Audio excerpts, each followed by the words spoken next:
Hello， 大家好，我是王勇，欢迎收看第130期的百问啊。就着这期视频呢，也特别跟大家预告一下啊，这一期的百问呢，应该是在小白测评这个账号里边的最后一期百问了。我们的下一期百问呢，应该就会转到我们新的，咱们叫啥那个账号？百问科技。哦，对，不好意思啊，百问科技啊，大家可以把百问科技这4个字啊。打一波弹幕，这个下一期呢131期，或者说我们到那边之后直接开始第1期也是可以的啊。大家可以关注一下百问科技那个 B 站的账号，然后呢，微博上呢，我们现在应该是叫百问视频，到时候我们尽量把名字统一一下。我再跟大家解释一下我们为什么这么做，因为之前有一些小伙伴说这个关注一个账号就行了，你更新的每个视频我都看，我就3连。其实是因为小白测评这个账号现在承载的内容太多了，比如说开箱、深测、手机简史。然后还有我们的数据库，然后还有一些日常更新的百问 vlog， 大概有6、7种视频在一个账号里边，确实实在是太多了啊。所以说呢，我们分开2个账号，而且呢，分开到百问科技这个账号上之后呢，我们也可以扩展一些新的内容，比如说之前我们认为一些不太重要的产品的一些小开箱，我们可以以比较轻松的方式也可以再分享上去，并不是这个给大家增添麻烦啊，其实是为了呈现更多的内容，真的是这样。OK， 那咱们就不废话了啊，来看一下130期百问，都有哪些小伙伴上电视都提了什么问题。上周我们也是太忙停更了1周啊，干货多票少，百问马上开始。OK 第一个问题呢是来自 B 站的小伙伴啊，风儿轻轻吹，那个小白快翻我啊，这个 iQOO Z1 和 K30 Ultra 怎么选啊？这个差距很大吗？这个 Z1 这台机器呢，其实也不错啊，之前呢我们也体验过，但是呢它的整体质感呢，确实在这个价位段之中呢要稍微差一点，因为它是这个塑料了。OK，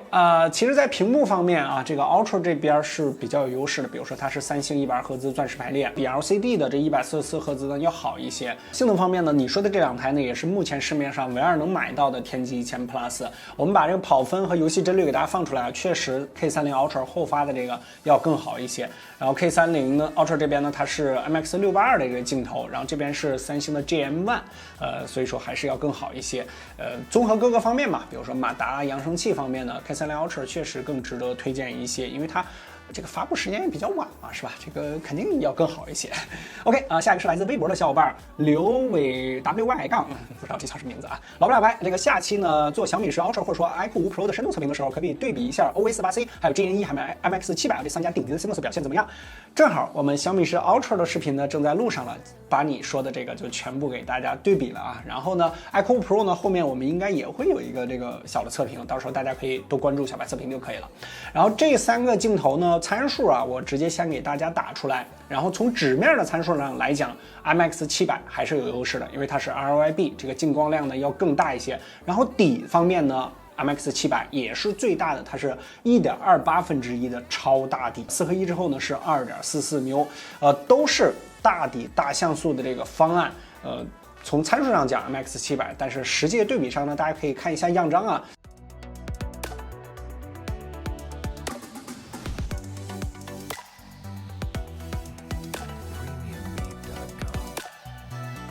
OK， 下一个是来自白微星光的小伙伴小怪兽快跑，巨龙首发 K30 Pro 的用户啊，看了 K30 至尊纪念版的配置，120赫兹3星屏实在太香了，有点想卖掉 K30 Pro 去买纪念版啊，还没有用过高刷，从长远的角度上来讲有没有必要呢？给个建议呗。如果从长远的角度上来讲的话呢，那肯定是有必要的。这个高刷呢一定是未来，这个现在呢大家都在用了是吧？不是未来，它就是现在了。这 K30 Pro 它是吧？罗伟冰他自己就承认了，这是他们的一个决策的失误啊。但是啊，这个在核心的硬件方面，其实 K30 Pro 也非常不错。这个865 UFS 3.1还有 LPDDR5， 这些都是这个 K30 Ultra 上面呢没有的，而且呢它有耳机孔，然后 K30 Ultra 呢是没有耳机孔，在镜头方面呢也要表现得更好。但是 K30 Ultra 这边的就是比如说双扬声器，其实这个我觉得作用不是特别大啊，其实主要就是120赫兹的屏幕，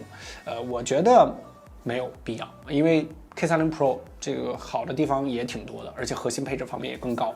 小白，小米20瓦智能追踪式无线充3维控制的怎么样啊？其他家的手机可以进行20瓦的无线快充吗？比如华为、魅族、OPPO 等等，还是仅支持最低的5伏1安呢？这个3维呢，我直接给大家打出来，其实挺好的，这个不占用地方，而且它外边呢是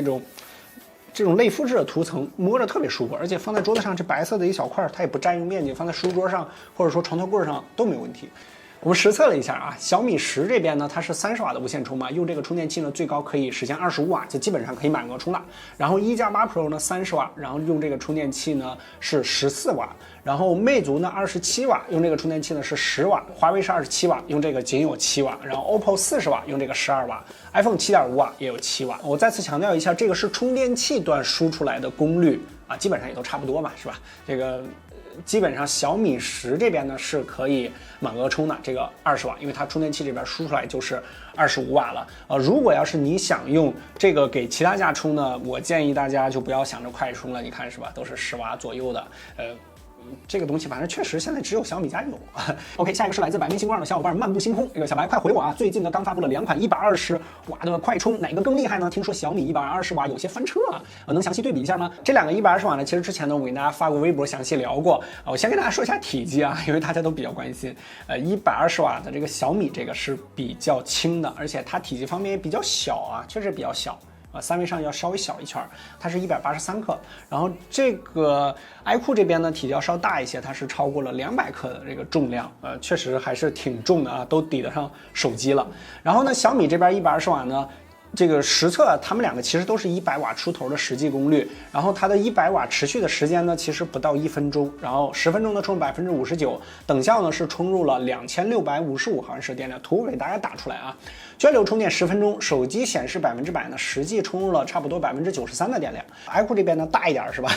峰值呢可以维持4分钟，这个超过100瓦这个速度，10分钟呢可以充入77%，等效因为他们俩电池是不一样的嘛，等效是充入了3080毫安时的电池，这个涓流充电7分钟，前台显示100%呢，实际充入97.5%的这个电量，确实 iQOO 这边呢要更猛一些，它平均每分钟呢可以充入250毫安时的电量，小米这边呢196。OK， 最后一个问题啊是来自 B 站的小伙伴幸福的小叶子，这个玩具龙老师6000元以上有什么推荐的吗？最近发布的三星 Note 20 Ultra 和华为的 P40 Pro Plus 怎么选啊？这个哪个更好一点呢？还有最近发布的小米10 Ultra， 感觉呢都不错。iPhone 呢就不推荐了，不太喜欢用 iOS。其实这3台机器呢，从性价比的角度上来讲啊，我再次强调，性价比的角度上来讲，确实小米10 Ultra 是最合适的机器啊，这个机器。5299起售，5300块钱该有的全部都给你加上了。OS 8C 这个镜头模组，包括屏幕，然后包括软件MIUI 12各方面嘛，其实都非常不错。它手感呢是比较重的，但是呢加的东西也很多，而且还有120瓦的超级快充啊，真的是非常快了。从机器的品质感上来讲呢，确实这个三星和华为是做的要更好的，尤其是这个白色的这 P40 Pro Plus 这陶瓷的最漂亮的这个白色的质感的这个手机了，但是它后背的模组也确实非常大。然后从价格的角度上来讲呢，这个最贵的是9199，就是三星的这款，但是从正面颜值上来说，哇，三星的这个正面颜值，反正是我觉得目前机圈现在最高的正面颜值，这个2K 加上120赫兹，不过呢它是不可以同开的，这个还是有点遗憾。综合选择一下吧，我觉得如果你不差钱的话，其实华为的这款 P40 Pro Plus 综合下来确实还是比较好的啊，因为它价格也比较适中，它现在呢是7988，然后呢有一些优惠吧，可能偶尔有一些平台什么补贴之类的，7000多块钱。OK 啊，差不多啊，这应该是我们在小白测评这个账号里面的最后一期百问了啊，137。然后后面呢，我们还是跟大家继续我们转到百问科技的那个账号上面，再继续跟大家聊。然后呢，我们还是周更，比如说这 V5，这我们就没做这个大号，因为实在是没空没时间了，我们可以放在百问上，类似吧，就是这种感觉，会更新一些不太重要的这个机器，然后但是也有一部分人关注的这种机器。OK， 就到这儿，不客观真体验。呸，最后一期了，有点激动啊。OK， 干货多，屁话少，百问我们第131期在百问科技那个账号再见，拜拜。